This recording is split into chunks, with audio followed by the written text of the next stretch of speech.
Hey guys, thanks for your patience. I couldn't get this before I left town for the funeral, and I was pretty much Mr. Mom all week at the funeral, so didn't get any office time at all. Just wanted to go over the analysis with you real quickly. Basically, uh, your house has been recorded two different ways. I'm assuming that the way that it was marketed to you was under 2,000 square feet. It's a very large difference. It's of like 400 square feet. Was after you guys bought it, y'all or you agreed to close in some space that might have been open, is what I think happened. Because usually the tax record, if it goes up, it's and you're being taxed on more space than you have, people throw a fit. So hopefully you haven't been paying taxes on 3,294 square feet, and you actually have a 2,800 square foot plan. So all of my analysis is based on this number right here being right. So if you know otherwise, let me know. And if you're not clear and we need to measure, we can do that as well. But I bet you that's it. So let's get started real quickly. These are all the sold comps in the past 6 months. We have a really solid data. Doesn't always work that way. And what I do is I go through and I take out the ones that need to be cut out for whatever reason. And so these are the ones that I can settle on. And just to do it real quick, this is the list price, this is the sales price. If your computer looks a little blurry right now, it's because the video hasn't buffered enough yet. So when I hover over these, you should be able to read what my mouse is covering. But that one is 140 a square foot, 131 a square foot, 125 a square foot, 128 a square foot, 128, 139, 135, 129, 118, 129, 120, and 113. So if we go and do the average, and the reason I don't lean heavy on averages is it's more important to get like homes, and we'll get to that in a second. But if you look at the average, your average is right around $28 a square foot. So I'm not going to take you through every listing. I've spent literally an hour and a half, 2 hours doing this, so I don't want to make you sit through that. But this is one that sold for the least amount per square foot. So what we want to do is kind of figure out where we lie in all of this. So 113, and basically it's a nice house, but it was not really ready to sell. It's vacant. It doesn't show very well. It wasn't staged very well. It wasn't a foreclosure like I thought it might be. Now, if we go to our highest comp right here at 140 a square foot, this will show you what you would have to sell for 140 a square foot. So you can tell, let's go ahead and click on some of these. You can tell the house is very well put together. All these built-ins and whatnot. Surprised it had the carpet in the living room, but a lot of people like carpet. Hardwood floors, sand to finish hardwood floors, not laminates. Granite countertops. You can just see this is a really sharp house and presents itself really well. So your house, I would say, is somewhere in between, the one we looked at and this one. And when I went through the averages, I found that your house tended to be right in the middle. The couple of the outlying numbers, like the 118 a square foot, had a wall behind it, and I know that was a big deterrent. You have a great backyard, and there always seemed to be something on one of the low ends that really stood out as making that house not ready. So I think you're probably right there in the middle, 125 a square foot. However, you've got time on your side, and you've got a market that is basically as hot as it's ever been. So let's look at that real quick. So these are the active homes. And what this is not anything you can use as a comparable sale for appraisal purposes or anything like that. But this just helps you decide how hot the market is. The ones in yellow are the ones already under contract. So what we do is we look through and we go, okay, these folks are asking 128 a square foot and they got a contract. They're asking 127, they do not. 119, 130, 148, and they have a contract, which is pretty killer for McKay's Mill. 128, 130, 128. So what that tells me is that people are shopping towards the finishes of the home, granite countertops and things like that, as filling in that gap between, say, 120 and, in this case, 148 a square foot. We really don't know what they're under contract for, but it doesn't change my opinion drastically, as where a lot of times this would all be yellow and they would all be listed at, say, 140 a square foot. So what I would do if I were you guys is I would replace the carpet upstairs, and I think that would be really important to getting the top dollar.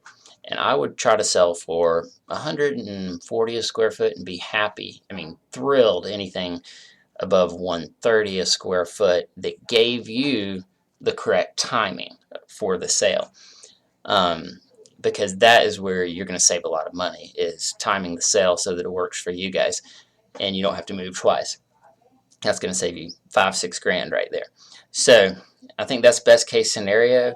I know we need to talk about limited listings and the kind of legality of all that. We don't have limited listings in Tennessee, so the people who offered to put them on there are actually on the hook. And I think that you're just not prepared to legally get through the transaction. So what I would do is try to help you guys out with some hybrid version of a limited listing. And if you say, hey, I just want to pay $500 and get on the MLS, and I'm not interested in help or paperwork or anything like that, then I would have to let somebody else do it, because my office fee alone for the transaction would be $400. So, and we can talk about that. But I sent you an introduction email. I'm sending you the introduction email that this link is in, and it kind of talks you through what we normally do to get it started, and some of that stuff is probably better than you've been cared for in the past. And so you might say, well, yeah, I really want this out of my court. Let's just do the full thing. But again, no pressure whatsoever. I'll figure out some way we can do some kind of limited listing that is takes care of you and makes sure you get the help you need, and also doesn't expose me financially or legally to something going wrong and it being in my name. So, all right, so here's where the rubber meets the road. Here's the factors determining the value. It's not how cute it is, how much you love it, or being on a cul-de-sac. It's the square footage, the past sales, condition of the property, updates completed, basement square footage, and garage space. Appraisers can adjust for all those things. They can't adjust for the likability of a house. So some of those other houses that were really well staged, appraisers had trouble coming up with that number, and as the market goes higher, they can just tick up a little bit at a time. Here's the things that don't help in terms of value. People need to know these things because, I think you've got one of the best locations, one of the best backyards, but they don't necessarily help the value of your house. So first, what we want to do is we want to start with reality, and that's what the comparable sales are. Reality says your house is worth about 125 a square foot. I just went with the mean number there. So you're looking at $411,000. I think that is a comfortable place for you guys to land without doing a lot of improvements. In improvements, there's nothing to improve per se, but in terms of getting the house like show ready, like that one that was 140 a square foot, I mean, that could have been in a magazine. So I don't want to see you spend that kind of money. I don't think it will have a good return on its investment. Those folks probably had a lot more money in the house to start with. So that's reality. That's just me giving you the facts, not my opinion. It's just houses that look like yours and that are selling for about $411. But where I like to then go is what I call fantasy land, and that's where we talk about the best case appraisal.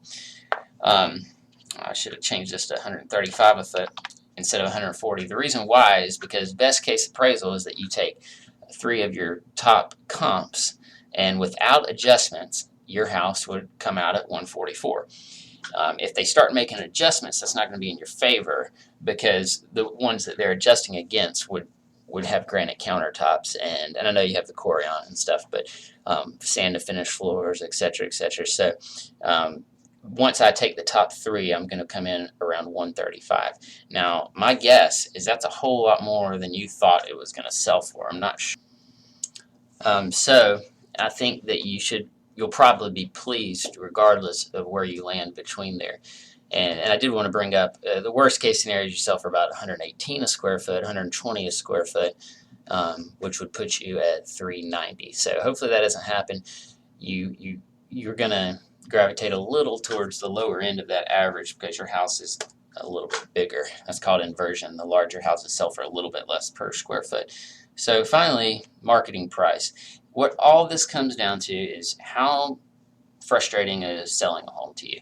If it was me, I would wait until 60 days before, and I'd throw it on the market, and I would be prepared to settle for whatever it had to sell for without doing the updates and things like that. But my suggestion is if you don't mind moving twice, you want the peace of mind knowing it's sold, then I would go and list the house now with the carpets all done for $439. I don't think it's going to sell for $439, but we have people who are paying cash or buying without an appraisal contingency. You saw from the analysis there's only 3 or 4 houses on the market. That's going to taper down a little bit as summer comes on.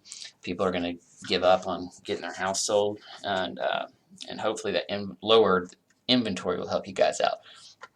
At $439, would I spend a lot of money and time marketing? No, I would just let it ride for a while on Zillow or however you guys decide to do it.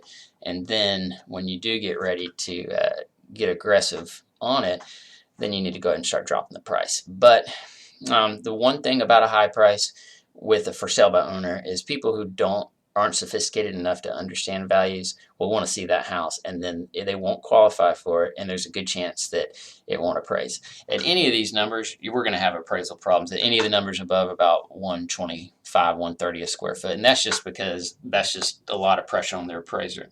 So unless it just is real solid right in the middle or on the low end, we're always going to have to worry about that. So I wouldn't sell to the appraisal. So anyway, hope that helps. You guys do what you need to do. But I think I got you in the ballpark, and we'll talk soon, and we'll go from there.